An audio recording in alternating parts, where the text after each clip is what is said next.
Alexandre Gerby, je suis ravie de vous accueillir pour Tribune Libre. Bonjour Stéphanie. Bonjour. Je vais vous présenter succinctement. Vous avez été professeur au lycée Lyotet à Casablanca. Je crois savoir que vous êtes essayiste, artiste peintre et également féru d'histoire. C'est bien ça? Ouais, j'ai écrit des bouquins d'histoire sur la question de la décolonisation, question très importante. Vous avez écrit des livres qui ont été publiés chez l'Harmattan, c'est ça? Ouais, publié chez Harmattan, Mhm. pas mal de bouquins, beaucoup d'articles aussi qui quadrillent un peu la question. On peut avoir des titres qui peuvent intéresser nos Ouais, en spectateurs. 2006, Histoire occultée de la décolonisation. 2010, La République inversée, qui traite plus précisément la guerre d'Algérie, puisque Histoire occultée est plutôt axée sur l'Afrique subsaharienne, l'Afrique noire. 2015, Histoire inavouable de la Ve République. Le cinquième saut, là, qui est une uchronie de 2019, où j'imagine que De Gaulle tient ses promesses de 58 au lieu de les trahir, et ce qui change évidemment totalement le cours de l'histoire, non seulement de la France, de l'Afrique, mais aussi de la planète, et la planète Terre. Et voilà, ça c'est tout ce que j'ai fait sur la décolonisation en termes de bouquins, et beaucoup d'articles aussi, comme j'ai dit. Très bien. Vous avez aussi beaucoup écrit sur cette crise politico-sanitaire, on va dire, qui nous occupe depuis 3 ans. Vous avez écrit des articles qui ont été publiés d'ailleurs. Vous pourriez nous en parler? Bah, sur le Covid, en fait, comme on a affaire à une escroquerie flagrante dès le premier jour, c'est-à-dire dès le 17 mars 2020, j'ai éprouvé le besoin d'écrire sur ce sujet, tout simplement parce que je suis assez attaché, très attaché même, aux principes républicains, liberté, égalité, fraternité, et liberté c'est le premier terme, hein, et, et comme la liberté était attaquée frontalement, au nom d'une maladie, hein, le Covid, réputé, selon Macron, selon le système médiatico-politique français et international, présenté à l'époque comme extrêmement dangereuse, cette maladie, je me suis demandé, puisque c'était le motif au nom duquel on suspendait la liberté publique dans une large mesure, si ce motif était pertinent. Donc j'ai pris le temps, puisque on était confinés, de m'assurer de la chose. Et en fait, j'ai très vite découvert, qui était d'ailleurs de notoriété publique, c'est ça qui est incroyable, que ce n'était pas le cas. Que le Covid n'était pas la maladie dévastatrice qu'on nous présentait.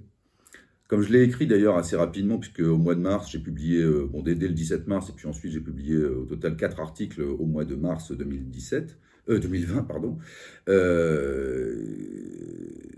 J'ai dit 2017 à cause de 17 mars. Oui. Voilà. Les jours du confinement. Voilà, mais 17 c'était aussi l'élection de Macron. Oui. Je me suis donc renseigné, et j'ai tout de suite constaté que le Covid tuait essentiellement des personnes très âgées, frappées en plus souvent de multicomorbidités. Et encore une fois, c'était pas un secret. C'était quelque chose qui avait été publié dans Le Parisien, donc un journal à grand tirage. Et les chiffres en question émanaient du ministère italien, puisque comme le Covid était apparu en Italie quelques semaines avant, le ministère italien avait déjà fait des statistiques. Et donc, il ressortait clairement de ces stats que la plupart des victimes, des morts liées au Covid, étaient des gens de plus de 80 ans frappés de multicomorbidités. Et donc à partir de là, le narratif qui nous présentait, et ça je l'ai écrit effectivement au mois de mars, qui nous présentait le Covid comme la maladie dévastatrice, telle que présentée dans le film Contagion de Söderbergh, le film assez intéressant parce que qui justement mettait en scène un scénario à la Covid, sauf que la maladie présentée dans ce film, inventée, hein, c'est une fiction évidemment, tuait tout le monde à tout âge, très rapidement, y compris les enfants, etc. Donc, comme je disais dans un article, si on avait eu affaire à une maladie de cette nature, tuant tout le monde à n'importe quel âge, là, effectivement, et extrêmement contagieuse, là, le confinement aurait été évidemment justifié, puisque si n'importe qui peut mourir en 3 jours d'une maladie ultra contagieuse, bon là, d'accord, là, on peut se dire, bon là, il y a vraiment un cas d'urgence, un cas de sanitaire majeur, péril gigantesque. D'ailleurs, dans le film Contagion, tout le monde meurt, hein, 90-95% des gens touchés par la maladie meurent. Et le Covid, ça n'était absolument pas le cas. Donc à partir du moment où ça ne tuait que des grands vieillards, essentiellement, de temps en temps, beaucoup plus rarement des gens de 70 ans, de 75 ans, et encore une fois, la plupart du temps, frappés de multicomorbidités, à ce moment-là, je pense qu'il aurait fallu même avoir une stratégie inverse. Il aurait fallu dire, puisque les moins de 50 ans, disons, sont pratiquement, sauf exception, invulnérables à la maladie, eh bien, il faut faire, et en particulier les moins de 30 ans, là on sait aujourd'hui, et on le savait déjà à l'époque, que les moins de 30 ans ne risquaient rien. Il fallait à ce moment-là dire il faut que la maladie circule le plus vite possible dans ces couches-là de la population, les jeunes, les adolescents, les enfants, les moins de 30 ans, ou voire même les moins de 40 ou 50 ans, de telle sorte que toute cette partie de la population s'immunise très rapidement, sans préjudice pour cette population, puisqu'encore une fois, les gens ne mourraient pas. Donc, et de telle sorte que tout un pan énorme de la population ne soit plus vecteur à partir de là de la maladie, ne pouvant plus la contracter.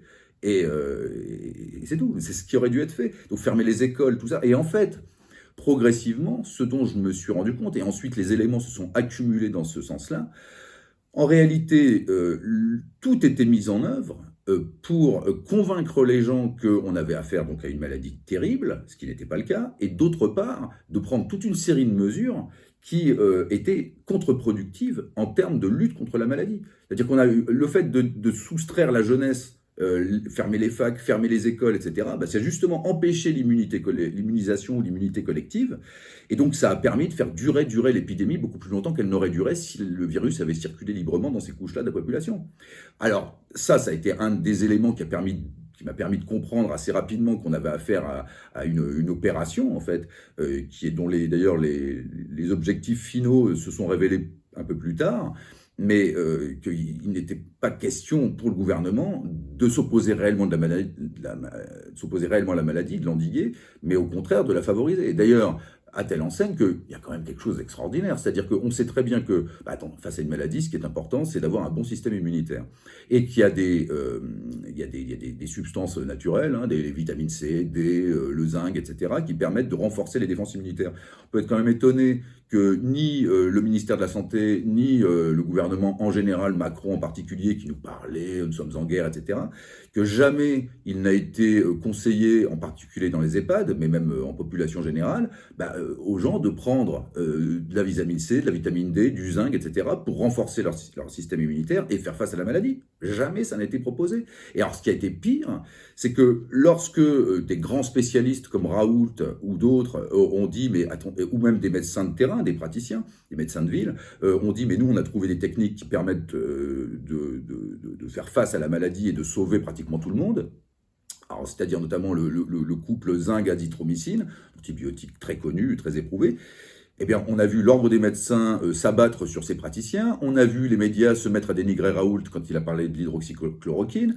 On a vu des essais bidons donnant des surdoses d'hydroxychloroquine pour conclure à l'inefficacité, voire à la dangerosité de l'hydroxychloroquine. Puis il y a eu ensuite l'affaire ivermectine, etc., etc. Donc en réalité, tout a été mis en œuvre pour favoriser l'épidémie, pour empêcher d'y faire face. Et alors là, on se dit, mais alors, on a affaire à des criminels. Puisque, comme le disait Péronne, qui est encore une fois, là encore, quelqu'un de archi-titré, archi-compétent, archi-reconnu, et qui a été néanmoins traîné dans la boue, dénigré par la presse mainstream, Péronne a dit, mais le fait d'avoir empêché les traitements, préventifs d'ailleurs comme curatifs, ça a entraîné la mort de dizaines de milliers de personnes.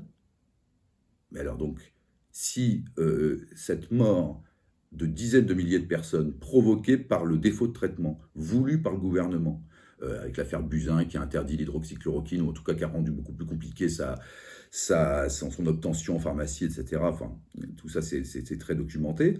Mais si ça vise une finalité d'ordre politique, qui reste à établir à l'époque, maintenant on sait pourquoi, donc on a affaire à instrumentalisation de la mort à des fins politiques, ça s'appelle un crime contre l'humanité. Donc Macron, Véran et consorts, et leurs homologues internationaux, ou plutôt occidentaux, parce que c'est quand même essentiellement en Occident que ce phénomène a eu lieu, eh bien ce sont des criminels contre l'humanité. Et à ce crime contre l'humanité, qui est l'interdiction ou la lutte contre les traitements, avec des dizaines de morts à la clé, s'est ajouté par la suite l'affaire des injections expérimentales, au mépris du traité de Nuremberg, etc. Donc là encore, enfin, on est devant quelque chose d'effrayant, de monstrueux, et ce qui est incroyable, c'est qu'en dépit de toutes ces ignominies, Macron a réussi à être réélu en 2022. Vous avez eu à faire face à la censure très vite, d'une manière ou d'une autre? De toute façon, la censure, c'est pas très compliqué, hein. Les médias sont abreuvés de subventions par les médias. D'ailleurs, il y a Macron qui, je crois que c'est en juillet 2020, qui a donné refait un chèque pour les médias d'un montant plus étrange de 666 millions d'euros. C'est le chiffre qui apparaît sur le site du ministère de la Culture, hein, qui se charge de distribuer les subventions aux grands titres de la presse et des médias. Dès qu'on déroge à la ligne officielle, on est interdit, et à défaut d'être interdit, on est traîné dans la boue. Et quelle que soit la qualité des argumentaires, quelle que soit la qualification, les titres, les diplômes, le parcours, la réputation internationale, internationale de la personne qui ose défier l'ordre établi. Donc oui, moi en plus, ayant écrit sur la décolonisation, en disant des choses qui sont très très mal vues. On m'a quand même donné de temps en temps quelques tribunes dans certains médias importants, mais finalement pour dire, voilà, on donne encore la parole, on n'est pas dans la censure complète. Et encore, je dis ça, mais ça c'était à l'époque, parce que ça fait quand même depuis une quinzaine d'années que la censure ne cesse de s'amplifier. C'est-à-dire qu'il y a une quinzaine d'années, il y avait une censure qui existait déjà, hein, mais il y avait encore quelques émissions à la télé où différents points de vue, un peu dissidents, avaient droit de citer. Je pense en particulier, émission d'ailleurs où j'avais été invité, à l'émission de Frédéric Tadei, Ce soir ou jamais, où toutes sortes de sensibilités pouvaient s'exprimer. Alors, après, il y a des gens avec lesquels on n'est pas d'accord, ou des gens qui peuvent avoir des positions assez choquantes, mais c'est le principe du débat. La censure a toujours de bonnes raisons pour s'exercer. Et si on ne veut pas qu'il y ait de censure, eh bien, il faut accepter que des points de vue, parfois choquants, parfois éventuellement très discutables, puissent s'exprimer. Et Hors Tadei, c'est une émission qui a été supprimée, qui a été purement et simplement supprimée par Hollande. Et en fait, je pense que c'est avec Hollande qu'on a connu vraiment un virage, une accélération de la censure. Et quand on sait que Macron, finalement, c'est un peu une création de Hollande, hein, c'est lui qui l'a introduit à l'Élysée, puis au gouvernement. Et après, ils nous ont joué une comédie, Macron trahit Hollande, mais ça, c'est pas vrai du tout. Tout ça, c'est du narratif. D'ailleurs, il suffit de voir l'investiture de Macron, la passation de pouvoir entre Macron et Hollande. Hollande lui tripote la nuque comme on ferait à son propre fils. Hollande a l'air très satisfait de l'élection de Macron. Donc, ils sont tous les deux Young Leaders de la French American Foundation. On en a largement parlé lors de notre entretien chez Eric Verag, au Courrier des Stratèges. Donc tout ça, c'est un système qui accroît en permanence la censure, à telle enseigne qu'aujourd'hui, alors il n'y a plus une tête qui dépasse. Et je pense que d'ailleurs, si mon bouquin sur la décolonisation sortait aujourd'hui, je n'aurais strictement aucun média. Nous vous inviterons d'ailleurs à ce propos pour un sujet spécial décolonisation. Avec plaisir. Je voulais vous demander, quand est arrivé le conflit en Ukraine, hein, qui était déjà présent depuis 8 ans au Donbass, qui sévissait, vous avez eu quelle analyse de ce nouveau narratif ou récit J'ai écrit un article que j'ai même pas publié à l'époque, parce que comme je le disais lors de notre dernière interview, j'ai plus tellement envie de publier, l'impression que ça sert à rien. Alors c'est une erreur de ma part, hein. Je pense que je ne m'approuve pas moi-même, mais c'est vrai que je suis un peu fatigué d'avoir l'impression de parler dans le vide ou pour rien finalement, puisque c'est vraiment la lutte du pot de fer contre le pot de terre, David contre Goliath, enfin sauf que David gagne, mais là en l'occurrence on a un peu l'impression que on ne peut rien faire, puisque la parole d'autorité dont bénéficie le gouvernement, les gros médias, est telle que à part dans le petit milieu des gens éveillés, dits complotistes, terme que maintenant on revendique d'ailleurs pendant le contre-pied un peu de cette propagande, hormis ce milieu complotiste au sens noble du terme, quand on écrit, finalement, on est inaudible. Déjà, on a une force de frappe dérisoire, parce qu'on a des tout petits médias par rapport à ce que peut être TF1, France 2, LCI, BFM TV, etc. Le Monde, Libération, enfin tous les canards, Le Figaro. Donc on a une force de frappe dérisoire, et ce qui est pire, c'est que d'une certaine manière, on n'est lu que par nous-mêmes, en fait. Donc ça ne suinte pas pratiquement au-delà de nos propres sphères. Donc quand l'affaire ukrainienne s'est déclenchée, de la même manière, méthodologiquement, moi je suis pas un spécialiste de l'histoire russe, hein, je prétends pas tout savoir, donc je me suis renseigné sur l'histoire russe, comme je m'étais renseigné sur le Covid, et je me suis vite rendu compte que ce que nous racontaient les médias n'était pas exact. C'est-à-dire que, alors c'est un peu compliqué, il faudrait remonter dans l'histoire, mais pour essayer d'être schématique, il faut comprendre que quand le système soviétique est arrivé complètement à bout de souffle, il y avait un État soviétique qui tenait le pays, hein, l'Union soviétique, et que pour réussir à se débarrasser de cet État soviétique tout-puissant, les différents patrons des différentes républiques de l'Union soviétique se sont dit le meilleur moyen, l'unique moyen dont on dispose pour faire sauter ce régime, c'est de détruire l'Union soviétique elle-même. Et si l'Union soviétique disparaît, à ce moment-là, le gouvernement soviétique sera sans objet et on en sera débarrassé. Et ils se sont mis d'accord, alors à l'époque, Yeltsin et puis ses homologues d'Ukraine, de Biélorussie, etc., pour faire éclater en morceaux finalement l'URSS.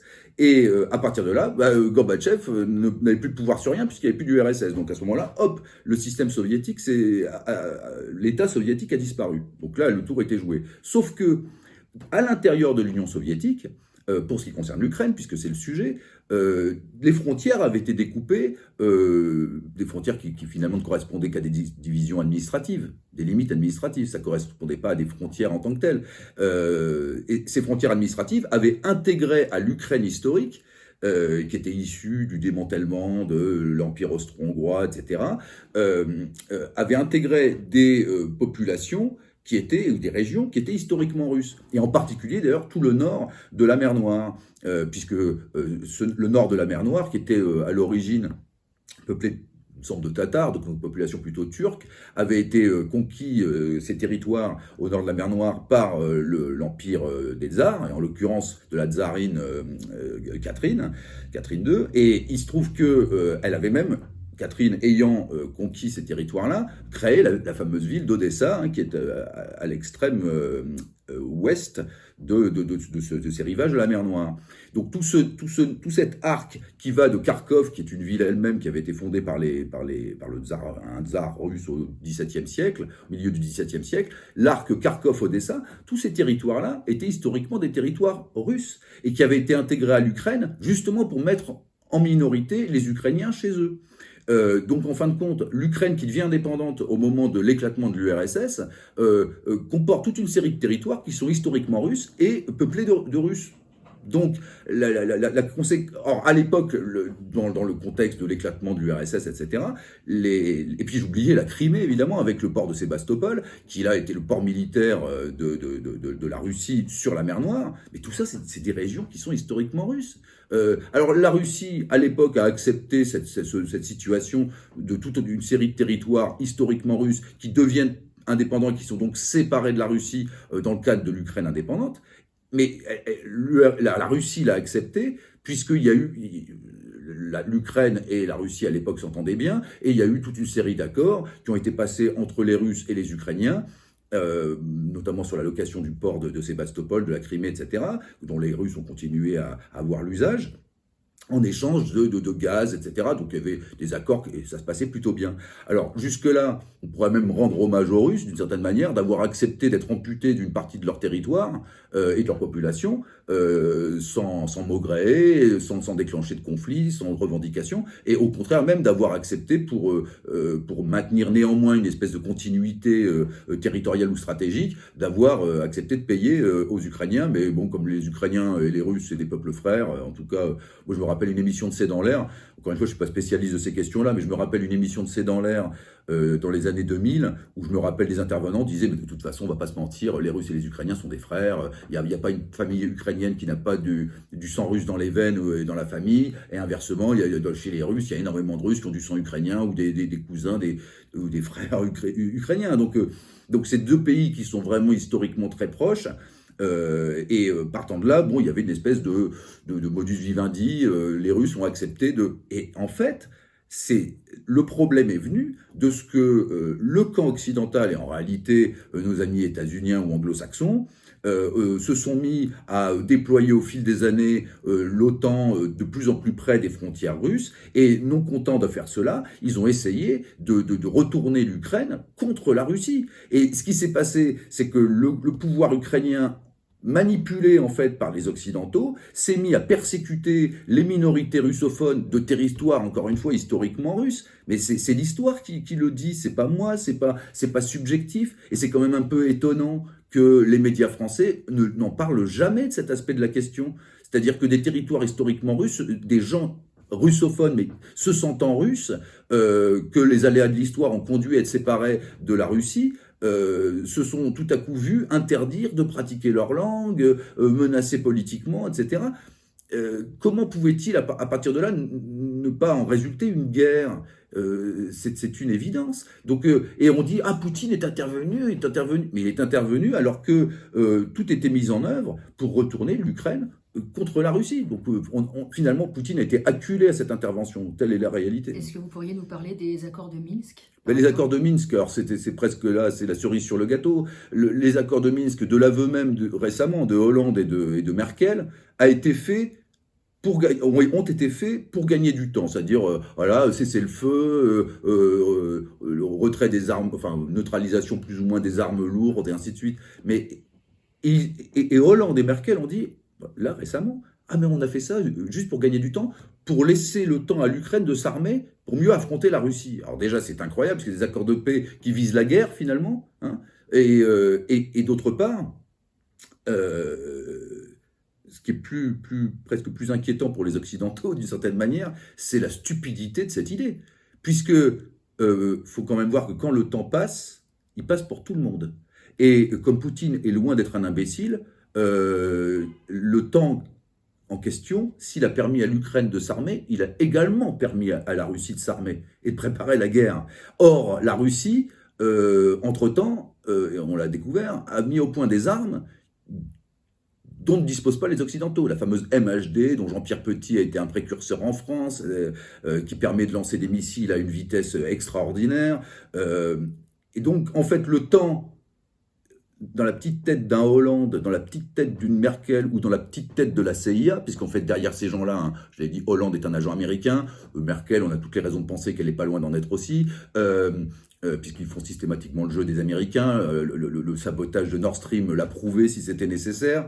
Eh bien, dans la petite tête de ces Occidentaux décadents, parce qu'en réalité, l'Occident est complètement décadent à tout point de vue. D'ailleurs, récemment, je me marrais, je voyais un défilé de mode, je crois que c'était Nina Ricci avec je ne sais quel créateur, mais on se dit, mais quand on voit les costumes grotesques, ridicules, la mode occidentale en est là. C'est-à-dire que c'est laid et c'est ridicule, surtout, c'est grotesque. Le tableau polémique au Palais de Tokyo, pédocriminel. Oui, ça aussi, mais en fait, on a de plus, en Occident, quand on regarde un peu l'Occident par tous les bouts, on a vraiment l'impression de vivre dans un monde parodique. Moi, j'ai de plus en plus l'impression de vivre dans une parodie, c'est-à-dire où on nous raconte n'importe quoi, les mensonges sont plus gros les uns que les autres, on abreuve la population, manipule sans vergogne la population à coups de mensonges gigantesques. Il y a eu le Covid, maintenant il y a l'Ukraine, et tout ça au détriment du peuple à chaque fois, puisqu'il semblerait que la finalité, ce soit de nous ruiner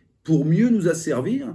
Et d'ailleurs là, on voit que l'électricité coûte des milliers et des cents. D'ailleurs, il y a quelque chose, j'avoue, je ne comprends pas, puisque parmi parce qu'il y a tous les sujets se croisent et s'entrecroisent et s'entremêlent, on nous dit l'électricité, qui donc là atteint des prix exorbitants, Vous comprenez, l'électricité coûte très très cher parce que le prix est indexé sur le prix du gaz. Et le problème, c'est que là, Ce en sont les janvier, février, intermédiaires qui s'engraissent, les intermédiaires qui... oui, mais c'est encore, oui, bien sûr, il y a l'histoire de l'AREN, etc. D'ailleurs, toutes les auditions actuellement à l'Assemblée nationale, la commission parlementaire qui auditionne tous les gens qui ont été mêlés aux différentes affaires qui ont conduit, notamment à la fameuse arène, qui ont conduit pas au naufrage, mais en tout cas aux grosses difficultés que connaît aujourd'hui EDF et l'approvisionnement en électricité de la France.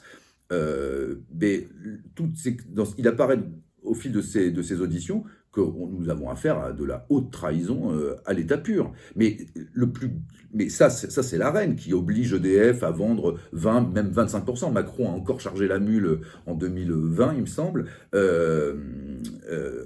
obligeant donc EDF à vendre à vil prix une grosse partie de sa production finalement à des intermédiaires qui ensuite vont la revendre en s'en mettant plein les poches, donc sur le dos du peuple français évidemment au passage, ce qui n'empêche pas Elisabeth Borne dans son jargon technocratique et quasi incompréhensible de soutenir contre toute évidence devant la commission que oui, la reine c'est très bien parce que c'est dans l'intérêt des consommateurs, alors que c'était évident que non, c'est l'inverse, mais bon c'est pas grave, elle raconte n'importe quoi, mais encore une fois c'est la remarque de fabrique, il raconte n'importe quoi, les mensonges sont plus gros les uns que les autres, et ça passe, parce qu'en fait on a l'impression qu'il peut se passer n'importe quoi finalement, j'ai bien dit n'importe quoi, ça passe.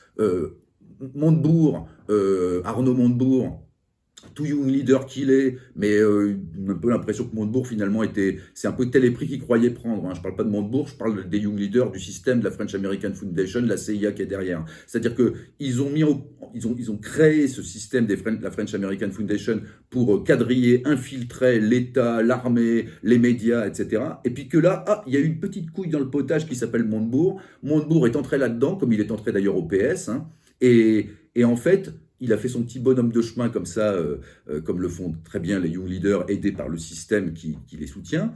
Et puis une fois qu'il s'est retrouvé au gouvernement, là il a tombé le masque finalement, et puis il leur a balancé des séries de pots de banane, et il a essayé de limiter, comme il le dit lui-même, ça dure 3 heures, je conseille à tout le monde de regarder cette audition de Montebourg à l'Assemblée, à la commission de l'Assemblée sur l'énergie, parce que ce qui apparaît de manière absolument flagrante, c'est la haute trahison à laquelle s'est livré Hollande, Macron, se sont livrés Hollande, Macron et consorts.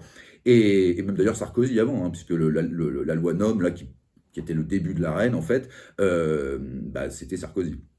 Donc tout ça avec la Commission européenne, elle-même téléguidée par les Américains.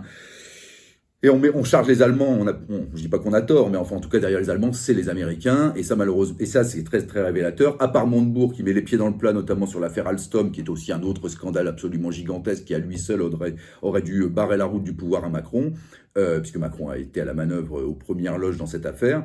Comme le dit donc Montebourg, tout ça c'est de là, Montebourg a le courage de cibler les Américains, très clairement, mais dans les autres auditions, bizarrement, on charge l'Allemagne, mais les Américains, là, on n'en parle pas. On n'en parle pas, et pourtant c'est évidemment eux qui sont derrière tout ça. Voilà, donc on est devant, donc les trahisons succèdent aux trahisons.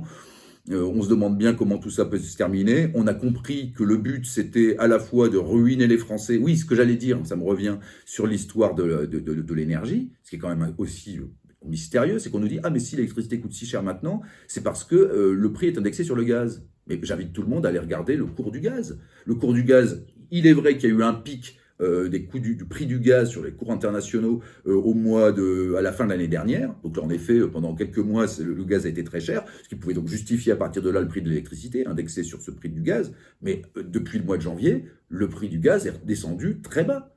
Donc il n'y a aucune raison actuellement que l'électricité soit vendue à un prix exorbitant. Donc là encore, moi je m'interroge, j'ai pas de réponse. J'ai posé la question à la cantonade sur Facebook, je dis qui peut me donner l'explication? Pourquoi on me dit que c'est le prix du gaz qui conditionne le prix de l'électricité? Mais comme le prix du gaz est très bas, pourquoi l'électricité est très chère? Mystère et boule de gomme. Ce qu'on sait en tout cas, c'est que ça ruine, ça détruit des quantités de petites entreprises, de grosses entreprises, etc. Surtout plutôt des petites que des grosses, parce que j'ai cru comprendre en écoutant les auditions à l'Assemblée nationale que les grosses entreprises avaient réussi quand même à négocier des tarifs à peu près un peu plus raisonnables, on va dire, un peu moins fous. Mais pour ce qui concerne les petits artisans, les boulangers, etc., bah non, là non, ils continuent à payer plein pot et au profit de qui? C'est le projet de grande réinitialisation évoqué par un des maîtres de Davos, Klaus Schwab, de faire disparaître les petits acteurs économiques au profit des gros. C'est bien ça? Bah, ça paraît évident puisque tout est mis en œuvre. Schwab a eu dans une logique étrange, a éprouvé le besoin d'écrire un livre où il annonce la couleur. Il annonce ça. Comme on l'a expliqué au courrier des stratèges, bah, c'est évident, hein, les petits artisans, tous les gens qui sont à leur compte et qui travaillent pour eux-mêmes, hein, tout en étant quand même largement ponctionnés par l'État à travers les impôts, etc., les charges, bah, tous ces petits entrepreneurs, toutes ces petites entreprises ne peuvent pas travailler pour elles-mêmes. Si jamais elles mettent toute la clé sous la porte, étranglées par les prix de l'énergie, là en l'occurrence, eh bien qu'est-ce qui va se passer? Bah, elles pourront être remplacées par des chaînes et qui auront éventuellement leur capital mis en bourse, et ce capital pourra être acquis, contrôlé par les énormes fonds de pension ou les énormes groupes financiers états-uniens, ci-devant BlackRock, Vanguard et compagnie, qui pourront à partir de ce moment-là récupérer, faire leur chou gras sur le dos de ces gens qui ne seront plus à leur compte, mais qui seront salariés et payés au lance-pierre évidemment, dans des grands groupes, des grandes chaînes. Donc on comprend bien le but de la manœuvre, détruire le tissu artisanal français pour pouvoir le mettre entre les mains des grands groupes. Mais tout est mis en œuvre dans le même but, dans le même sens. Actuellement, les lois sur l'isolation des bâtiments au prétexte du CO2, bon, tout ça aussi, là encore, c'est n'importe quoi, mais on y reviendra peut-être. Passe carbone, peut-être? Oui, ça peut être, mais ce qui est surtout le cas, c'est que tous les propriétaires de logements, d'appartements, etc., pour pouvoir continuer à louer leurs biens, vont devoir investir des sommes gigantesques, donc ça, pour les rendre louables, et à défaut ne pourront plus les louer. Alors évidemment, ça pose des tas de problèmes, parce que s'il y a moins de logements, on sait déjà qu'il y a une crise du logement en France, elle va encore s'accentuer, mais indépendamment de ça, ça oblige les gens à prendre leur calculette, à se dire, bon, ça va me coûter, pour isoler mon logement, ça va me coûter 40 000, 50 000 francs, 50 000 euros, pardon. Et ces 50 000 euros, fait ses calculs, ah bah non, il va me falloir 20 ans pour amortir, à ce moment-là, je vends tout de suite, et puis qui rachète? C'est toujours la même chose. Qui rachète? Vous ne posséderez plus rien et vous serez heureux. Là, la fameuse phrase sibylline de Monsieur Schwab donne toute sa pleine expression. C'est-à-dire que vous ne posséderez plus votre logement, vous ne posséderez plus rien, et évidemment quelqu'un d'autre possédera à votre place. Parce qu'évidemment, un bien que vous ne possédez plus, c'est quelqu'un d'autre qui le possède, qui le rachète et qui ensuite en tire bénéfice. Je précise une chose, c'est qu'à ceux que ça fait rêver que plus personne ne possède rien et qui se disent « Ah, mais voilà une logique d'extrême gauche », non, c'est pas une logique d'extrême gauche, c'est plutôt une logique ultra-capitaliste, puisqu'encore une fois, ceux qui tirent les marrons du feu, ce sont BlackRock et compagnie, donc des groupes hyper-capitalistes, d'hyper-concentration, illustrant les théories marxistes. Mais je voudrais aussi rappeler que ceux qui disent la propriété, c'est le vol, devraient relire Proudhon, puisque Proudhon, qui est l'auteur de cette citation, souvent bien connue, disait également, attention, quand je dis la propriété c'est le vol, je parle des moyens de production. Je ne parle pas justement de sa maison. Parce que quand on possède sa maison, on dispose d'un moyen de résister à l'oppression. Donc le fait quand Proudhon dit la propriété c'est le vol, il ne parle absolument pas, bien au contraire, de sa propre maison. Puisque, je le répète, Proudhon dit être propriétaire de son logement, ça permet de résister à l'oppression. Donc ça c'est fondamental à comprendre. Or, justement, et on peut inverser la proposition, si on ne possède plus son logement, on devient vulnérable et beaucoup plus exposé à l'oppression. On comprend l'intérêt qu'il y a à déposséder les gens de leur logement. Et on voit bien que sous prétexte de CO2, c'est en réalité cela qui est visé. C'est-à-dire faire que les gens ne soient plus propriétaires de leur logement, que d'autres tirent les bénéfices de la chose en les louant à leur place, et en leur louant à eux-mêmes, et d'autre part, en faisant que chacun d'entre nous soyons comme des petits oisillons, comme ça, vulnérables, à merci vis-à-vis de cet État totalitaire que Macron et consorts sont en train d'essayer d'instaurer via le pass, via la ruine, via tout ça. Vous pourriez nous parler de la monnaie numérique qui est à l'œuvre, qui est en cours de construction dans certains pays?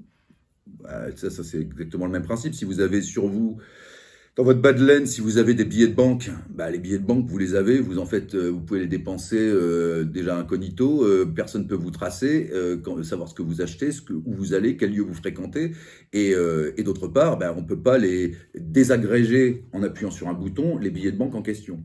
A contrario, si la monnaie papier et métal est supprimée, fiduciaire est supprimée, à ce moment-là, vous ne payez plus que par le numérique, et ne payant plus que par voie numérique, à tout instant, si vous êtes tout à coup perçu par le système comme un vilain petit canard, en appuyant sur un bouton, boum, vous ne pouvez plus rien acheter, vous ne pouvez plus rien vendre, comme c'est écrit dans l'Apocalypse. Et donc, à partir de là, vous êtes désactivé d'une certaine manière. Donc on voit bien tout l'intérêt qu'il y a pour un système totalitaire à supprimer l'argent liquide pour le remplacer par l'argent numérique. Ça permet de tenir les gens. C'est la prison ultime. Oui, c'est un instrument comme d'autres instruments, parce que le pass, apparemment, là aussi l'Europe, aussi la Commission européenne et Macron rêvent d'instaurer un pass numérique pour tout et n'importe quoi. L'argent numérique permet justement le contrôle de la population. C'est manifestement leur objectif. Et malheureusement, la majorité des Français ne s'en rendent pas compte, partant du principe que Macron est gentil. Et souvent, quand on dit aux gens, mais vous vous rendez compte, les gens disent, ah mais pourquoi il ferait tout ça? Pourquoi il aurait fait tout ça? Donc en fait, les gens projettent sur Macron leur gentillesse. La plupart des gens sont gentils.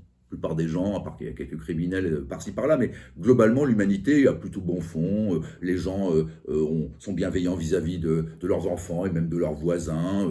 Donc les voisins sont assez gentils eux-mêmes, on s'entend bien, on prend l'apéro, etc. Donc la plupart des gens ont un bon fond.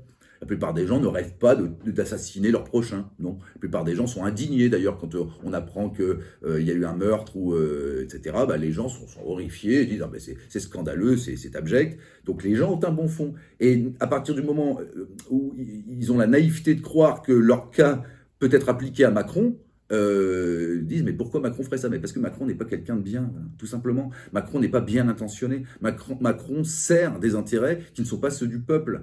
Et ça, encore une fois, ça n'est pas extraordinaire. Depuis des siècles, on sait que les dirigeants peuvent être non pas au service du pays ou du peuple qu'ils ont en charge, mais peuvent être corrompus, se mettre au service de puissances étrangères ou de puissances d'argent et les servir au détriment de leur peuple. Et d'ailleurs, c'est pour ça que ceux qui sont les plus riches et d'autant plus jaloux de leur pouvoir et ambitieux qu'ils sont très très très très riches, et c'est exactement ce qui se passe avec les plutocrates BlackRock et compagnie. Ces gens-là disposent de centaines de milliards, de milliers de milliards de dollars qui leur montent à la tête évidemment, et qui les amènent à nous percevoir, nous, pauvres mortels, comme des vers de terre. Ça je l'ai écrit. Évidemment, ils ne nous voient pas comme des êtres humains, et ils ne se voient pas eux-mêmes comme des êtres humains, ils se voient comme des surhommes, et ils nous voient nous comme des vers de terre.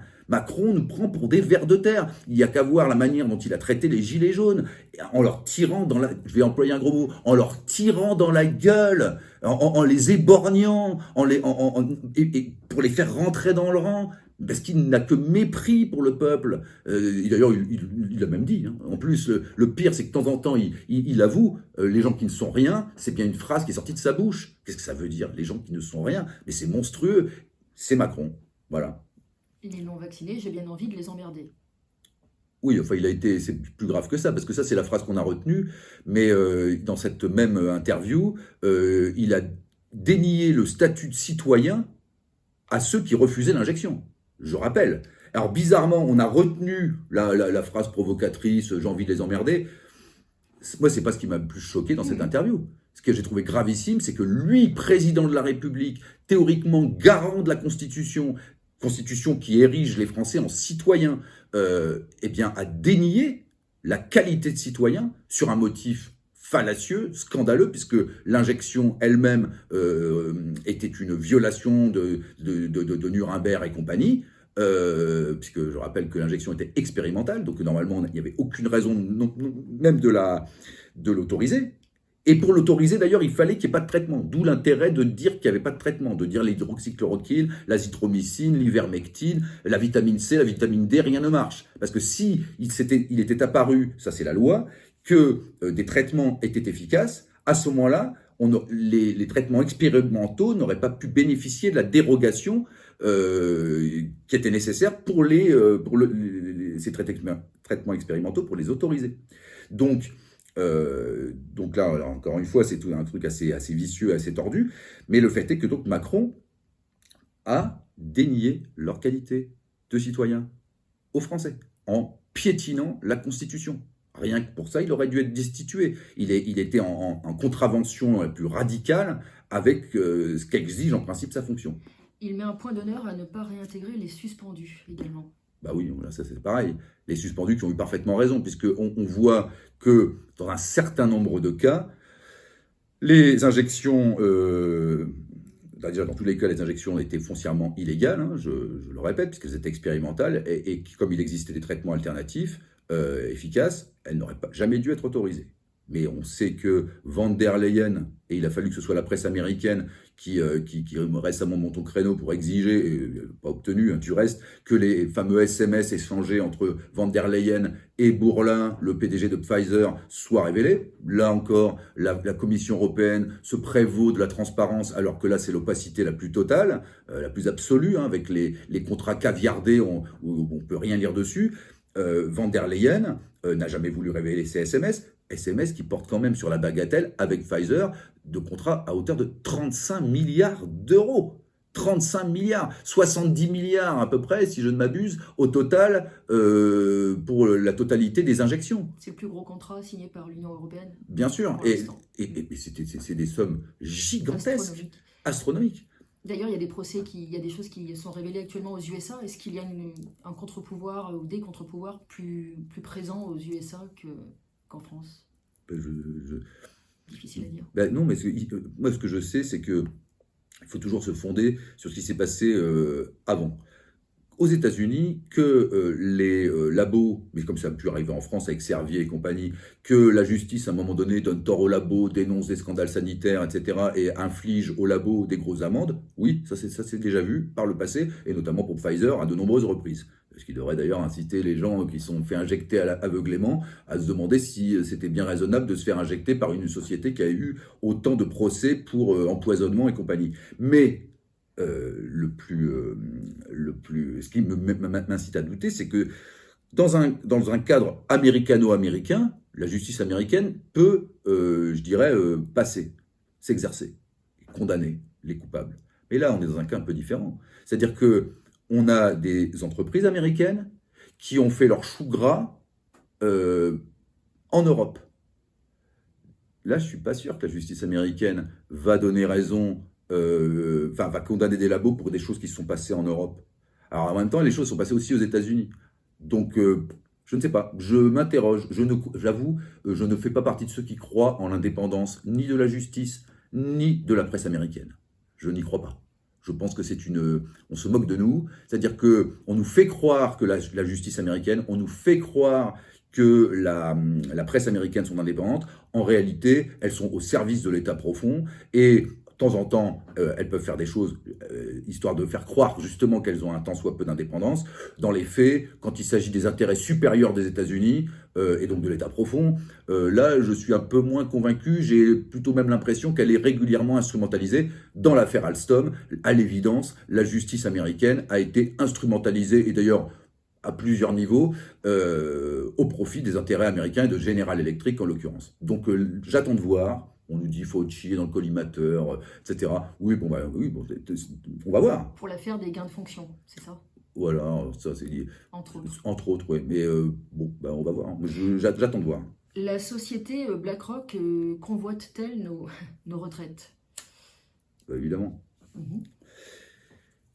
En réalité, depuis les années 80, la logique qui préside aux destinées des pays occidentaux est la logique de l'extension du domaine du capitalisme. Je précise que pour ce qui me concerne, je ne suis pas anticapitaliste systématique. Je pense que le capitalisme bien tempéré à la française présentait des avantages, c'est-à-dire que le capitalisme, c'est un outil, et avec un marteau, hein, on peut aussi bien construire une maison que tuer son voisin. Hein. Donc le capitalisme, c'est ça. S'il est encadré par un État puissant qui veille au grain, qui protège, alors on utilise à ce moment-là le capitalisme dans ce qu'il peut avoir de dynamique, et d'un autre côté, on le catalyse pour l'empêcher de devenir la logique, d'entrer dans ces logiques propres, qui, si elles sont débridées, conduisent à la prédation, à l'écrasement, à l'exploitation, etc. Donc d'où l'intérêt d'avoir, moi je ne suis pas contre un système capitaliste, mais avec un État puissant qui veille au grain et qui protège les gens, voilà, pour la faire courte. Or, depuis les années 80, c'est plus ça. C'est-à-dire que tant que l'URSS était en face, il fallait une vitrine pour dire aux communistes finalement, ah bah vous voyez, ça marche pas chez vous, mais ça marche mieux chez nous. D'où la redistribution de la plus-value, pour employer un terme marxiste, qui a eu cours pendant, on va dire, les 30 glorieuses, et puis même par la suite. Et puis une fois que l'URSS a commencé à battre sérieusement de l'aile et qu'on a vu venir la chute, eh ben à ce moment-là, les gros capitalistes occidentaux se sont dit, bon bah très bien, maintenant on va pouvoir arrêter de redistribuer cette plus-value, on va tous se mettre dans les poches, et maintenant on passe à la logique néolibérale, et qui consiste en fait à étendre au maximum, et donc vers le tout en fait, la logique de l'exploitation, de la prédation. Et c'est ce qui s'est passé. Alors on a privatisé progressivement toute une série de sociétés, de boîtes dans lesquelles l'État français, je parle de la France hein, maintenant, dans lesquelles l'État avait des actions, enfin, ou que l'État contrôlait complètement. Alors on a commencé par TF1, etc., mais on a fini par EDF, hein, donc, et puis même les autoroutes, et puis, et puis une fois qu'on a tout liquidé, ben, qu'est-ce qui reste? Ben, il reste les routes, ah ben, là, les autoroutes on l'a fait, et puis il reste quoi une fois qu'on a fait tout ça? Ah ben, BlackRock regarde la France comme on regarde, comme le loup de Tex Avery regarde une poule. Quand il voit une poule, le loup de Tex Avery, il voit pas une poule, hein, il voit un poulet rôti. Hein. Et donc quand il voit la France, il voit pas les châteaux de la Loire, la beauté, etc. Non, non, il voit le fric qu'il va pouvoir faire avec tout ça.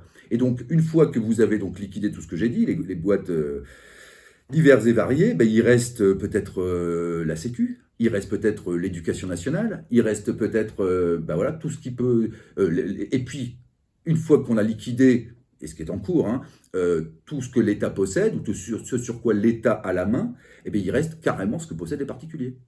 D'où vous ne posséderez plus rien et vous serez heureux. C'est-à-dire, traduire, on vous aura dépouillé de tout et vous aurez le droit de fermer votre gueule. Voilà, pour le dire un peu vulgairement.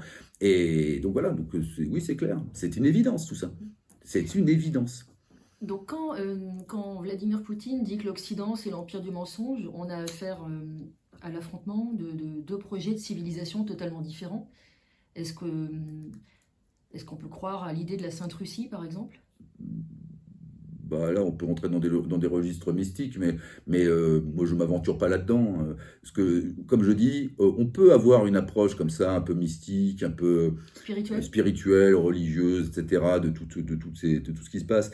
C'est pas inintéressant, c'est une grille de lecture qui peut être passionnante par certains aspects, mais je crois que c'est assez casse-gueule, que des personnages comme Macron, le système qui est derrière lui, puisque Macron est quand même essentiellement une marionnette, il trouverait avantage en nous accusant, ah, vous voyez, les complotistes disent n'importe quoi, etc. Donc, moi, je ne m'aventure pas là-dedans, considérant que de toute façon, il y a au moins une chose, tous les éléments dont nous disposons, et qui, eux, sont parfaitement matérialistes, terre à terre, pragmatique, factuel, et dépourvu comme ça de toute fantaisie, sont déjà accablants pour le système, et c'est pas la peine. Alors Poutine a dit, voilà, ce sont des satanistes, des prométhéens, Lavrov a dit la même chose. Bon, oui, il y a à l'évidence quelque chose de cet ordre. Bon, moi je pense que ça paraît assez évident, mais encore une fois, c'est pas la peine. On peut en faire l'économie.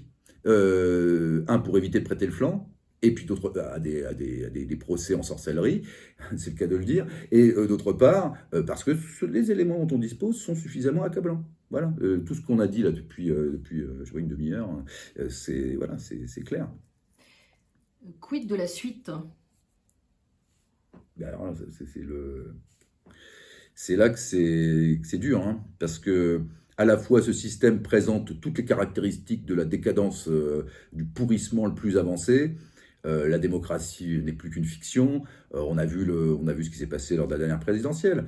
On arrive au soir du premier tour. Bon, voilà, les deux qualifiés, d'ailleurs, avec un système politique qui laisse songeur, parce que c'est un drôle de système où il y a les candidats qui se présentent. Alors finalement, les deux premiers ont le droit de se maintenir. Bon, pourquoi pas les trois premiers? Pourquoi pas les quatre premiers? Pourquoi on fait pas quatre tours? Enfin, en tout cas, c'est le système qui est retenu. Bon, il en reste deux. Et puis alors là, à ce moment-là, d'ailleurs, on a les sondages, hein, le soir du premier tour, on a Le Pen et Macron qui sont coude à coude, hein, et il n'y a pas une grosse différence entre les deux. Et puis alors là, pendant 15 jours, propagande, il n'y a pas d'autre mot, Le Pen c'est le Troisième Reich, bah, comme ils font à chaque fois, hein, c'est pas nouveau. Le Pen c'est Hitler, Le Pen c'est Mussolini, Le Pen voilà l'ennemi, bon, l'ennemi de la démocratie, etc. Bon, Macron évidemment, lui, c'est le parangon de vertu, l'homme idéal, l'homme merveilleux. Toutes ces turpitudes gravissimes, l'affaire Alstom, la reine, etc., toutes les histoires, le Covid, évidemment, tout ça passe à la trappe. D'ailleurs, ça passe tellement à la trappe que Marine Le Pen se sent obligée de souscrire à tous ces narratifs, finalement, puisqu'elle n'attaque pas Macron sur tout ça, parce qu'elle se dit, le système a tellement convaincu une majorité de Français que le Covid, c'était la maladie du siècle. D'ailleurs, Macron l'a répété 2 ou 3 fois pendant le débat, c'était la plus grande maladie depuis un siècle. On croit rêver, 0,1% de mortalité à tout casser, tuant essentiellement des grands vieillards dont l'espérance de vie était très restreinte, très réduite, frappés la plupart du temps de 1, 2, 3, 4 comorbidités, et on va nous faire... Et il nous dit que c'est la plus grande maladie du siècle, mais c'est depuis un siècle. Plaisanterie, personne ne le contredit, même pas Marine Le Pen qui aurait pu lui dire, écoutez, monsieur Macron, regardez les chiffres. Non, elle n'ose même pas, parce qu'elle se dit, mais si je dis ça, ça va se retourner contre moi, parce qu'on va me dire que je suis dans une complotiste, que je suis dans le déni, etc. Comme il y a une majorité de Français qui adhèrent à ces mensonges, enfin qui croient naïvement à ces mensonges, ça va me nuire électoralement. Elle, mais je dis elle, mais tous les autres candidats, pratiquement. On n'a pas vu pendant la campagne Macron se faire attaquer sur sa gestion du Covid. Au contraire, on a vu des candidats, même des candidats qui se présentaient comme anti-système, comme Zemmour ou comme d'autres, dire « Ah, mais monsieur Macron a quand même globalement bien géré le Covid, ou s'il n'a pas bien géré, en tout cas, il a bien fait de donner des aides aux artisans, aux commerçants, etc. » On les a entendus lui donner un satisfecit d'avoir lancé une bouée de sauvetage à ceux qui l'avaient en réalité jeté à l'eau. Parce que Macron, c'est ça. Il prend les gens sur le Covid, donc motif bidon, hop, on les pousse à l'eau. Et une fois qu'on a poussé les personnes à l'eau, on leur dit « Ah, mais vous voyez, je suis le sauveur, je vous envoie une bouée. » Et la bouée en question, c'est 600 milliards. 600 milliards.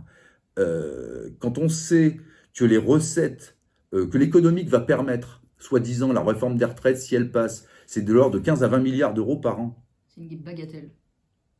Les retraites sur toute la France, ça va permettre d'économiser la réforme, là, à la con, ça va leur permettre d'économiser 15 à 20 milliards. D'aide Covid, 600 milliards. Donc c'est pour me donner une idée. Les recettes, je crois que c'est la taxe, je ne vais pas dire de bêtises, mais je crois que la TIPP, la taxe sur les carburants, c'est-à-dire qu'à chaque fois qu'on met du carburant dans sa voiture, même qu'on achète du fuel, parce qu'il y a aussi des taxes là-dessus, je ne suis pas spécialiste de ces questions, mais sur toute la France, en une année, ça représente pareil, quelque chose comme une vingtaine de milliards, si je ne m'abuse. Vous vous rendez compte? 20 milliards, à chaque fois qu'on met, et pourtant les taxes sont énormes, ça fait 20 milliards par an. Macron a claqué en un an, 600 milliards, ou un an ou 2 ans, 600 milliards au nom du Covid. C'est-à-dire qu'il a ruiné l'État. On peut dire que faire exploser la dette, c'est esclavagiser les peuples. Bah, évidemment, puisque après l'État va dire « Ah, je suis en cessation de paiement, ma note a chuté, donc je dois emprunter beaucoup plus cher, mais là j'ai plus les moyens, donc je vous écrase d'impôts. Vous comprenez, on ne peut pas faire autrement, on est désolé, c'est à cause du Covid. » Non, c'est pas à cause du Covid, c'est à cause de l'escroquerie du Covid qui a été montée de toutes pièces par Macron et ses petits amis. Donc là encore, le Covid a bon dos. On fabrique ex nihilo à partir de rien, comme ils le font avec l'affaire ukrainienne.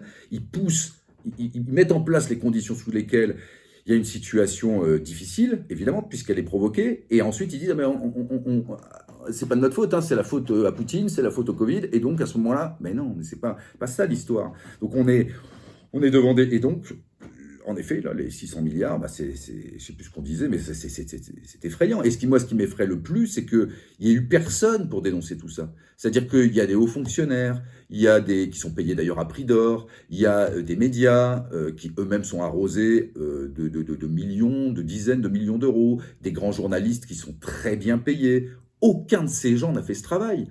C'était quand même pas compliqué, alors que les chiffres, je le répète, sur le Covid étaient dans le Parisien, et c'était les chiffres du ministère de la Santé italien. On n'est pas là sur des fariboles, on est sur des trucs en béton armé.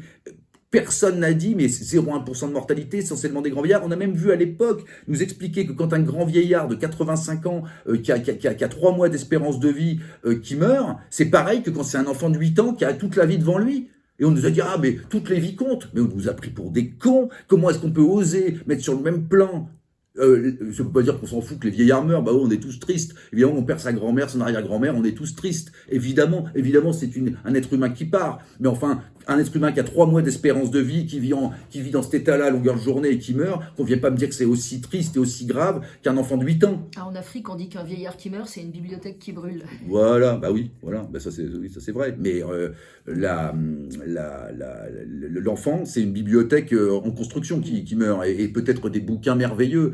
En plus, en plus, je veux pas être cruel, mais enfin, c'est peut-être pas tous les vieillards sont peut-être pas des bibliothèques ambulantes, hein. Sans vouloir sortir des petites fleurs, les petits oiseaux. Mais surtout quand il a plus de mémoire, quand il a Alzheimer, c'est plus une bibliothèque. Mais enfin, c'est pas un point de vue cynique, c'est un point de vue honnête que je dis là. Et avoir osé bloquer tout le pays, torpiller l'économie avec des arguments aussi fallacieux que quand un vieillard de 85 ans qui a 3 mois d'espérance de vie, c'est aussi grave qu'un enfant de 8 ans qui meurt, on se rend compte à quel point il racontait vraiment n'importe quoi. Mais c'est le n'importe quoi, permanent, la parodie.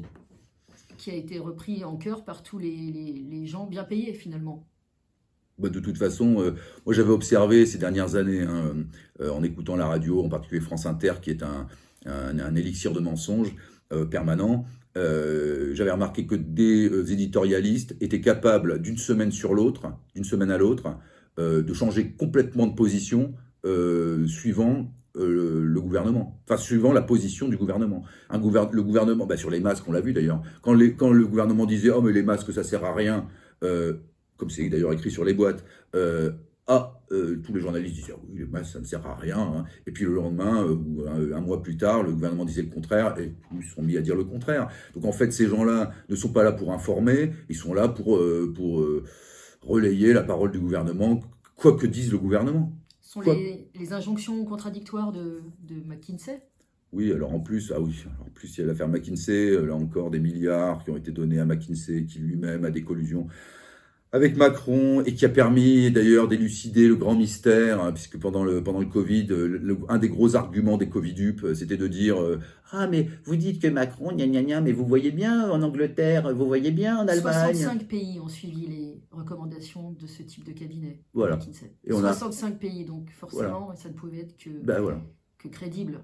Donc l'argument selon lequel des dizaines de pays faisaient la même chose, et que donc cette coordination, ou cette simultanéité, cette convergence tendait à démontrer la pertinence des choix de Macron, s'est effondré du jour au lendemain quand on a su que ceux qui tiraient les ficelles, c'était McKinsey, cabinet de conseil, qui en fait donnait le même conseil à toutes sortes de gouvernements. Donc la convergence n'était pas une preuve de pertinence, mais une preuve de manipulation. C'est tout. Mais là encore, ça aurait dû faire un scandale. Ça a été révélé en plus avant la présidentielle, ça. Mais là, basse intensité, quand on se rappelle comment Fillon, l'affaire de ses costumes, l'affaire de sa femme Pénélope, etc., des choses dérisoires par rapport à ce que trimballe Macron, faisait l'actualité en boucle pendant la campagne de 2017, sachant que Fillon devait absolument être évincé au profit de Macron. Ben là, l'affaire McKinsey, elle était en boucle, l'affaire Alstom a été en boucle, l'affaire, etc.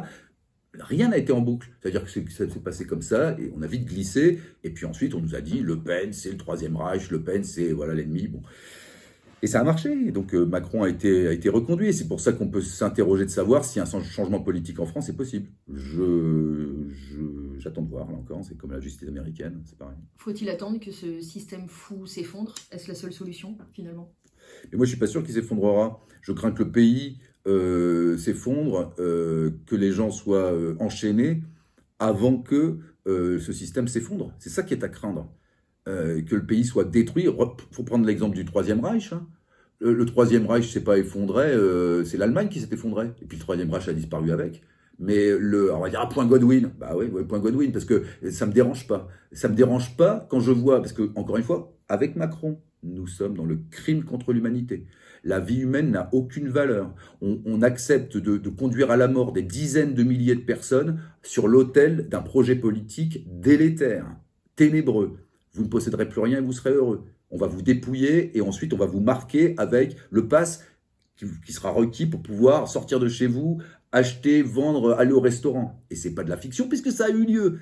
Et que c'était les prémices à l'évidence d'un projet qui va reprendre à un moment ou à un autre. En mai 2024, effectivement, 194 États membres vont voter les pleins pouvoirs ou non à l'OMS. Voilà. Que peut-on redouter? Bah voilà. Bah, c'est toujours la même chose. On peut espérer que, comme le monde n'est pas entièrement dans la main de l'Occident, c'est-à-dire des États-Unis, du monde anglo-saxon, faut regarder une carte, hein, pour ce qui concerne l'Occident, c'est quand même assez édifiant.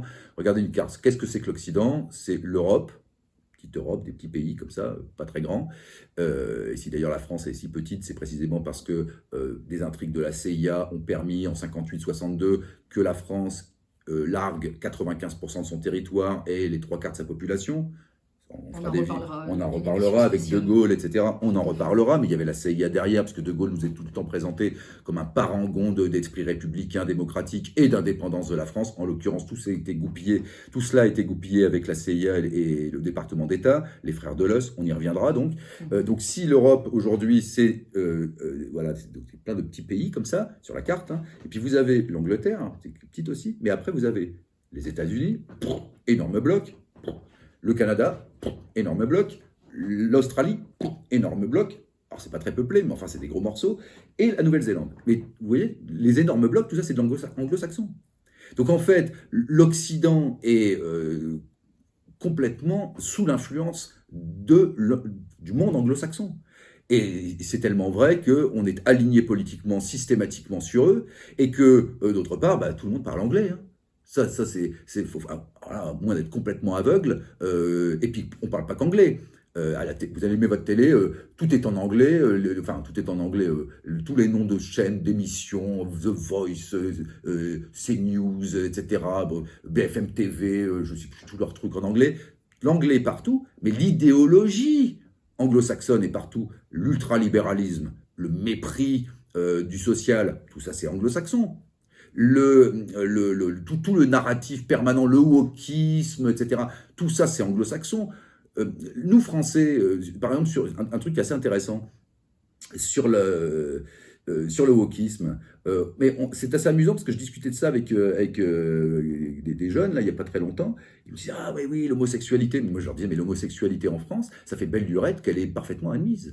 Dépénalisé. Mais non seulement dépénalisé, mais on s'en fout complètement. Oui. Éventuellement, on en rigole, puisqu'on aime bien rire de tout, et puis en France, on aime bien rire du cul. Hein, on est gaulois, il y a les chansons de Fernandel, Il en est, etc. Mais pendant que Fernandel il chantait Il en est, que tout le monde rigolait, mais il n'y avait pas de haine, il n'y avait pas de détestation. Au contraire, c'était banalisé, on en riait. Donc on trouvait ça... c'était assez amusant, mais il y avait les Cocteau, la liaison Cocteau-Jean Marais, Proust, tout le monde savait qu'il était homosexuel, etc. Oscar Wilde était en prison en Angleterre. Où est mort Oscar Wilde? Il est mort à Paris. Pourquoi? Parce qu'il savait très bien qu'à Paris, il pourrait vivre son homosexualité tranquillement.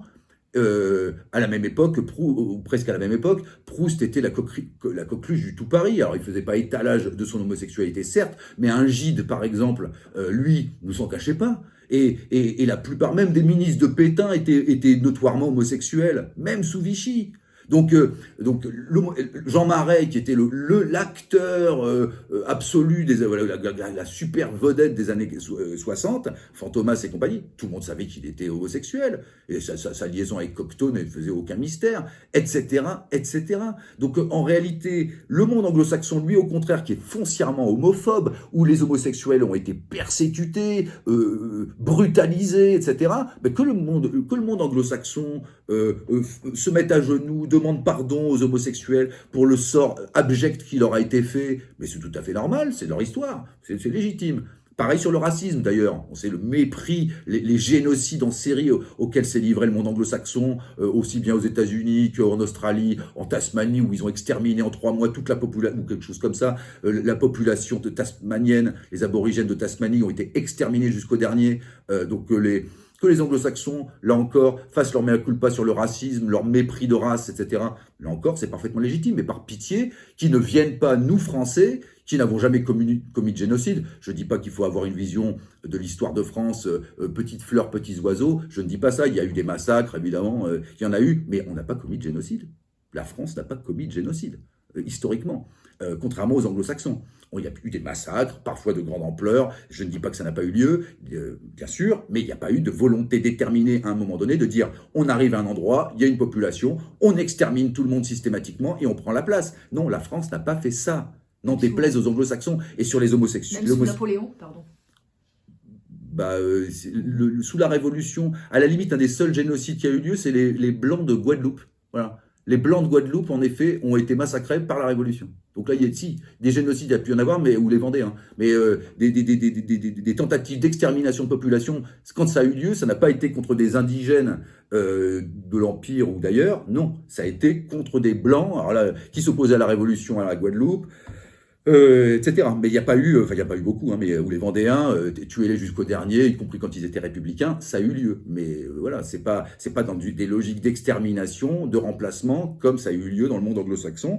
Les Français ont accueilli dans leurs assemblées, et donnant d'ailleurs parfois des postes très très importants à des gens dits de couleur hein, à l'époque, Gaston Monnerville, etc., il y en a eu beaucoup. Les anglo-saxons n'ont pratiquement jamais fait ça. Mais ça encore, il faut regarder l'histoire, il faut oser la regarder. Donc que ce soit sur le racisme, que ce soit sur l'homosexualité, je suis frappé de voir à quel point la jeunesse française, on substitue à la mémoire française, dans la tête de la jeunesse française, une mémoire anglo-saxonne. C'est-à-dire qu'on dirait que notre histoire, c'est l'histoire de l'Angleterre. Ça, on sait que l'histoire est toujours écrite par les vainqueurs. Ou les plus puissants. Ah bah oui, ça c'est vrai. Mais là, en l'occurrence, il y a une substitution de mémoire. C'est-à-dire que on fait croire aux Français qu'ils ont la même histoire que les anglo-saxons sur la question de l'homosexualité, sur la question du racisme. On est d'accord que le wokisme, c'est une imposture. Pas pour eux. Pour eux, moi je trouve que le wokisme pour les anglo-saxons, ça se défend. Hein, compte tenu de l'incroyable racisme de leur histoire, de l'incroyable homophobie de leur histoire, je trouve que le wokisme se justifie dans le monde anglo-saxon. Oui, dans le monde anglo-saxon, ça peut se justifier, mais pas en France. Voilà. Donc c'est tout. C'est que eux ont trimballent beaucoup de choses. Et d'ailleurs, c'est ce qui permet de comprendre, je pense, ce qui se passe actuellement. C'est-à-dire qu'en fait, l'histoire du monde anglo-saxon, c'est l'histoire du cynisme. C'est l'histoire de la destruction de populations, de la discorde que l'on sème. C'est-à-dire que l'Angleterre a passé son temps à opposer à s'allier, c'est très connu, hein, la seconde puissance continentale contre la première. Alors tantôt ça a été avec la Prusse contre la France, et puis plus tard ça a été avec la France contre l'Allemagne. Bon, donc ça c'est le grand schéma anglais. On s'allie au deuxième contre le premier, et on bousille évidemment le premier, et donc comme ça, et à la fin on tire les marrons du feu. Donc ça c'est l'histoire de l'Angleterre. Et en fait ils continuent à faire ça. C'est-à-dire que semer la discorde, provoquer la guerre, pousser les uns et les autres à s'entretuer et compter les points et à la fin tirer les marrons du feu, ça leur a très bien réussi. Ça leur a permis, à coups de génocide, à coups de guerre provoquée, ça leur a permis de devenir très très puissants. Et ils continuent. Donc ils continuent. Donc là ils nous font ça, maintenant ils refont le coup avec la Russie. Est-ce que vous pouvez quand même leur dire un mot aimable aux anglo-saxons? Au plan politique, non. Ah non, au plan politique. Sur d'autres plans, peut-être. Au plan politique, rien du tout. Je reconnais bien volontiers à l'Angleterre un génie littéraire, Shakespeare. La littérature anglaise en général, moi, je n'ai pratiquement jamais lu de mauvais livre anglais. Je trouve que la littérature anglaise, et je dis ça en tant que Français, alors qu'on a littérature monumentale, donc bien volontiers que je rends à l'Angleterre qu'elle possède une littérature très intéressante. Il y a un certain goût anglais que je trouve assez fin, voilà, je concède volontiers. J'aime beaucoup le cinéma américain, j'adore le cinéma américain. D'ailleurs, là, j'ai écrit un western, c'est une sorte d'hommage finalement, un peu avec des clins d'œil, mais Voilà, donc j'aime beaucoup le cinéma américain, j'adore ça. Donc j'ai pas et j'ai eu des amis même anglo-saxons, j'en ai eu, La musique copines, anglo-saxonne? La musique anglaise? certains trucs. Bon, je Mhm. suis pas un grand fan de rock, tout ça, mais bon, oui, il y a des trucs pas mal. J'aimais beaucoup les Doors, des trucs comme ça, Jimi Hendrix, c'est plutôt des Américains, mais donc, même les Beatles, bon, c'est pas ma tasse de thé, mais bon, je trouve que c'est pas mal les Beatles. Il y a des trucs comme ça. Donc, j'ai pas de haine contre le peuple anglais ou le peuple américain. Il y a j'ai connu des Anglais, des Anglaises, des Américaines, des Américains très sympas. J'ai vraiment pas de problème avec les peuples. C'est pas ça. Moi, C'est l'état profond que mais vous dénoncez, que ce soit la classe bien clair. politique, oui, La classe la politique. mentalité politique. Parce que même parmi eux, il y a de temps en temps, il y a quelques personnes qui sont bien intentionnées, qui peuvent même aimer la France, mais l'aimer sincèrement, pas l'aimer comme le foie gras, comme disait l'autre à propos de je ne sais plus trop qui, peut-être Laurence d'Arabie, ou je ne sais plus de qui. Enfin, il y avait un anglais, il y avait une phrase comme ça qui m'avait fait rire. Mais il aime la France comme on aime le foie gras, hein, pour la bouffer, quoi, finalement. Mais non, il y a une francophilie chez certains Anglais ou certains Américains. Donc, moi, je ne mets pas tout le monde dans le même sac. Je parle d'une tendance politique dans le monde anglo-saxon qui, d'une part, est enfin, qui a carburé au génocide, qui a été longtemps extrêmement raciste, extrêmement finalement régressive, et qui en plus a un contentieux particulier avec la France. C'est-à-dire que, compte tenu, comme le disait hein, la fameuse phrase de Clémenceau, l'Angleterre c'est une colonie française qui a mal tourné, je pense qu'ils sont hein, sur leurs armoiries, honni soit qui mal y pense, Dieu est mon droit, etc. Donc ils sont imprégnés, la langue anglaise est tributaire de la langue française dans une large mesure. Donc je pense qu'ils ont ce complexe d'infériorité finalement vis-à-vis de la France et qui se transforme en haine. Hein, il faudrait presque allonger Albion sur un divan psychanalytique pour qu'elle se mette au clair avec elle-même. Mais je pense qu'il y a chez les anglo-saxons, encore une fois, je ne parle pas du peuple, je ne parle pas des gens, ça n'a rien à voir évidemment. On va pas mettre tous les gens, il y a des gens bien partout, y compris beaucoup chez les anglo-saxons. Ils font d'ailleurs, encore une fois, on leur a rendu hommage là, sur la littérature, le cinéma, etc. Donc il ne s'agit pas de dire n'importe quoi et puis d'attiser les haines. C'est pas du tout mon propos. Je constate simplement que l'État, la logique politique anglo-saxonne est viciée, malsaine, criminelle, et en plus a un contentieux particulier avec la France. Et là, à l'évidence, non seulement ils nous ont détruits avec l'escroquerie gaulienne 58-62, mais en plus, et puis avec évidemment nos compatriotes d'Afrique subsaharienne, Afrique du Nord, en particulier Algérie, qui en ont pris mais plein la figure à la suite. Hein, pas besoin il suffit de regarder ce qui s'est passé depuis 60 ans un peu partout, mais et puis maintenant les métropolitains qui en prennent plein la figure à leur tour, mais là il y a vraiment la volonté justement de porter l'estocade, c'est-à-dire qu'ils sont vraiment tellement azimutés, tellement dans une pathologie, je l'écrivais déjà en 2006 ça, dans mon bouquin Histoire occultée, il y a une pathologie anglo-saxonne de haine de la France et de vouloir vraiment détruire la France. Et là, non seulement ils nous ont déjà énormément affaiblis, hein, il ne reste plus grand-chose, mais là, ils ont manifestement pour projet de porter l'estocade, d'où le titre de mon bouquin d'ailleurs sur le Covid. De toute façon, l'Europe est un marché pour eux. Oui, bah évidemment, parce que vous avez raison, Stéphanie. Il y a aussi la dimension financière, le culte du veau d'or, l'amour de l'argent, bah, évidemment. Donc ça, c'est aussi un des aspects de la question.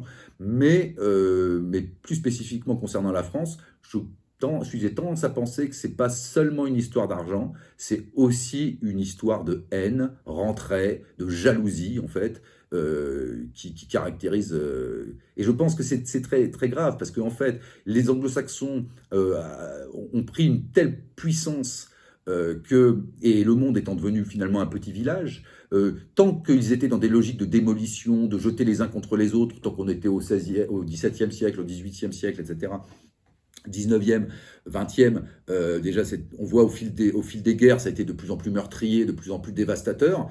Mais alors là, aujourd'hui, sur la petite planète, ce type de mentalité animant une aussi grande puissance, dont je ne suis pas d'ailleurs certain qu'elle ne touche pas à sa fin, j'ai même un peu cette impression-là, c'est un peu le chant du cygne, je pense que c'est fini pour les anglo-saxons en réalité, mais enfin, on verra la suite.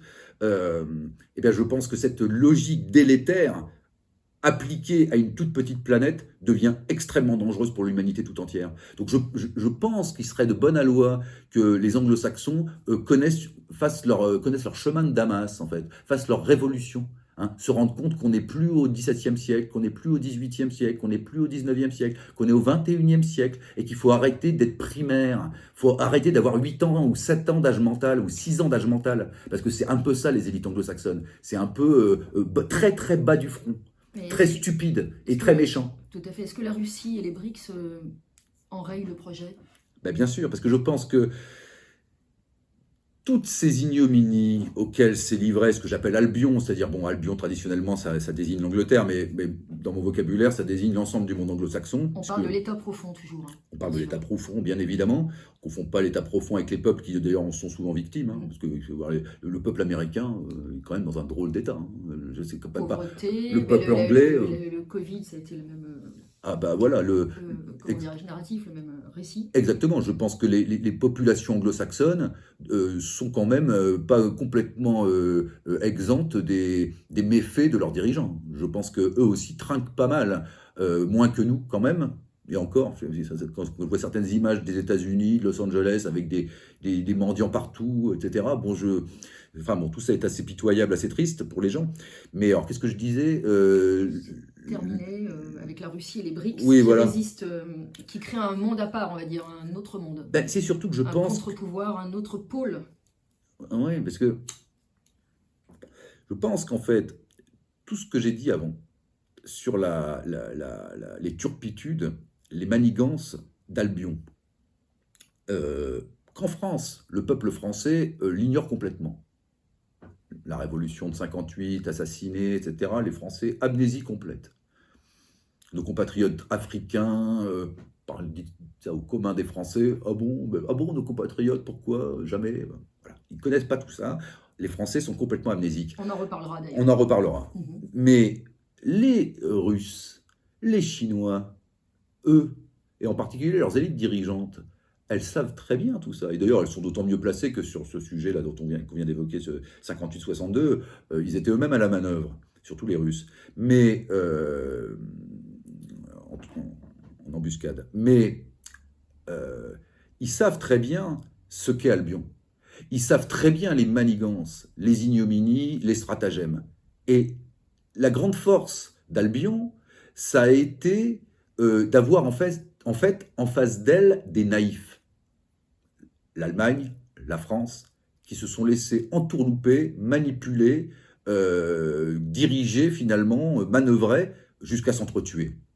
Mais les Russes et les Chinois, tout ça, cette histoire-là, ils la connaissent. Nous, on est tenus dans l'ignorance de cette histoire. Mais nous, le peuple français et les peuples européens, mais les dirigeants russes, les dirigeants chinois, et même les dirigeants indiens, tout ça, ils le savent très bien. Donc maintenant, Albion est dans une sérieuse difficulté parce qu'elle a pu faire ses choux gras de la naïveté de ses interlocuteurs de jadis, les Français, les Allemands, etc. Donc là, aujourd'hui, non, ils sont plus naïfs. Donc ça ne va plus marcher. Et donc je pense que c'est fini. C'est pour cette raison-là, fondamentalement, que c'est terminé pour le monde anglo-saxon. C'est-à-dire qu'ils ont en face d'eux des gens qui savent à qui ils ont affaire. Ils savent très bien qu'ils ont affaire à des cyniques, à des salauds, disons-le.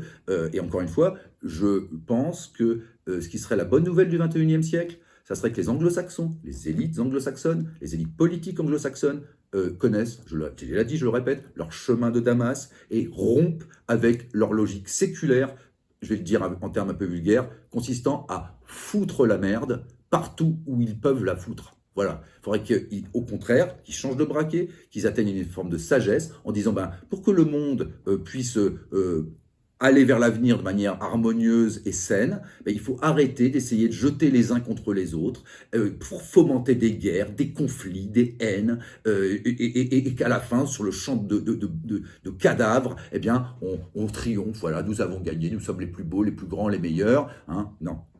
Ça, c'est 5 ans, 6 ans d'âge mental, pardon pour les enfants, c'est lamentable, c'est honteux, et c'est ce qu'ils font. Donc j'espère que ce monde anglo-saxon va arrêter d'être con, en fait, d'être salaud, j'espère. Bon, j'attends de voir, encore une fois, c'est toujours pareil, j'attends cette évolution, mais je ne suis pas sûr qu'elle va arriver. Mais si elle n'arrive pas, de toute façon, je pense ils sont pris à leur propre piège, je pense que là, ça ne marche plus. Tout ce qu'ils font, en fait, se retourne contre eux. Là, ils ont essayé de fomenter une guerre en Ukraine. Bon, bah, les Russes, évidemment, tout indique qu'ils sont partis pour la gagner.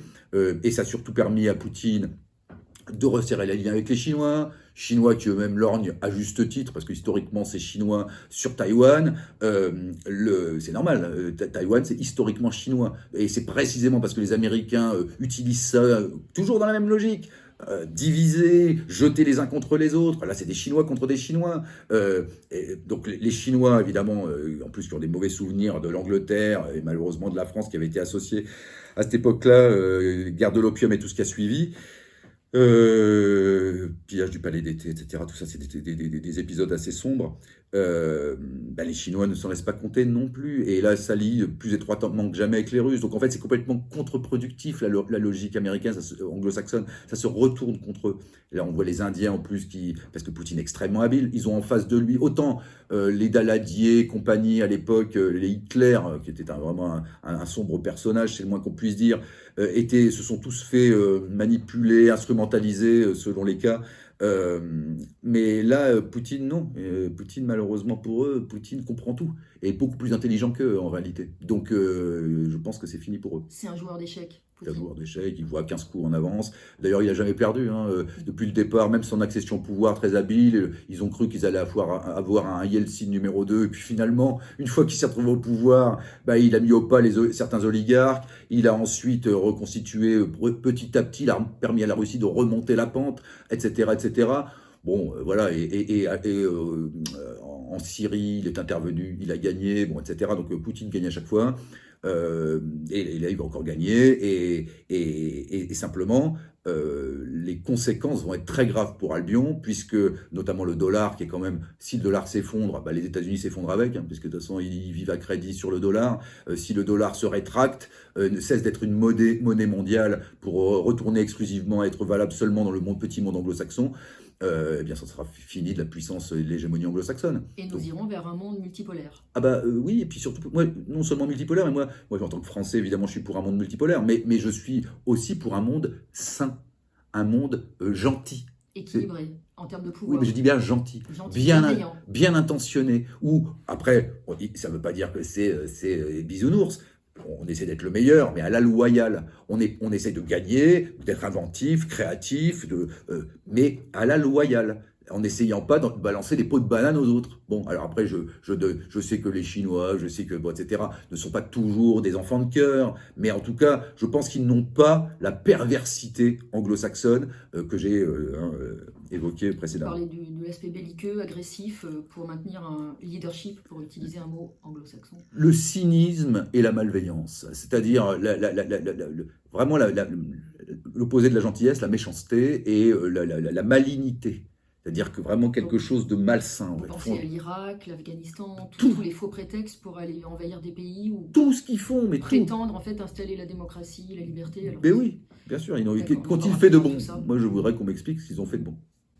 On en reparlera du passé, et notamment du passé colonial, la décolonisation, qui est une de vos expertises, on va dire, spécialités. On vous réinvitera très volontiers sur Tribune Libre. On vous dit à très bientôt. Un grand merci Alexandre Jarby pour cette très belle interview. À bientôt. Merci Stéphanie.